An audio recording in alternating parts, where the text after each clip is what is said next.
Ngayong araw muli mga kaguro, kaibigan at empleyado, at pag-usapan natin naman ngayon yung tungkol sa pagmamana.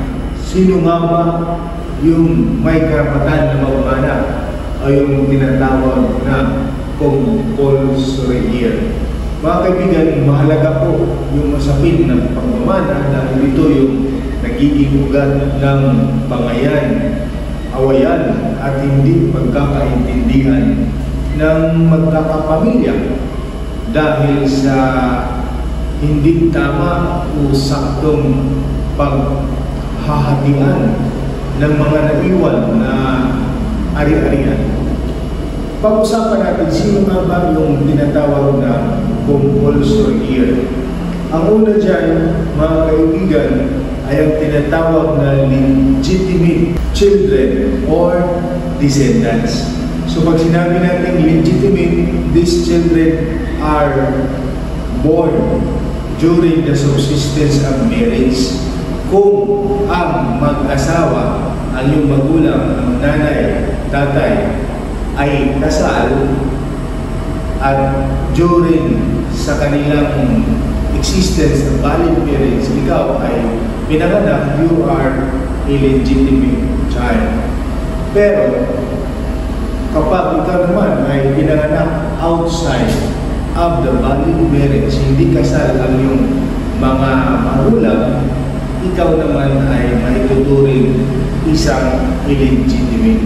At mayroon din tinatawag na legitimated. Ito naman yung mga tao na pinanganak noong hindi pa kasal yung kanilang mga magulang, pero kinalaunan ang kanilang magulang ay nagpakasal. So ang tawag sa kanila ay legitimated. So sila yung mga unang magmamana, legitimate children and descendants. Pag sinabi natin descendants, anak, apo, hanggang pababa. Ang sunod yung legitimate parents or ascendants. So ito naman pataas.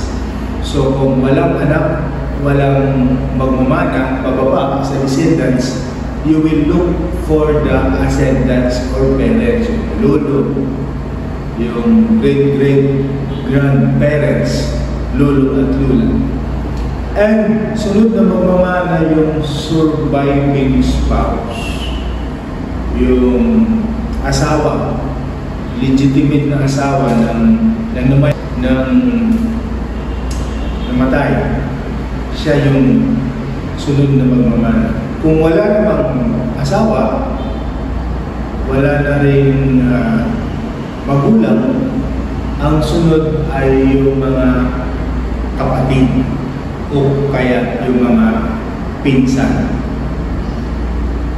Kung walang kapatid, walang pinsan, wala nang malapit na kamag-anak, wala nang mahanap, mapupunta ang ari-arian, ang iyong ari-arian sa state, doon sa estado.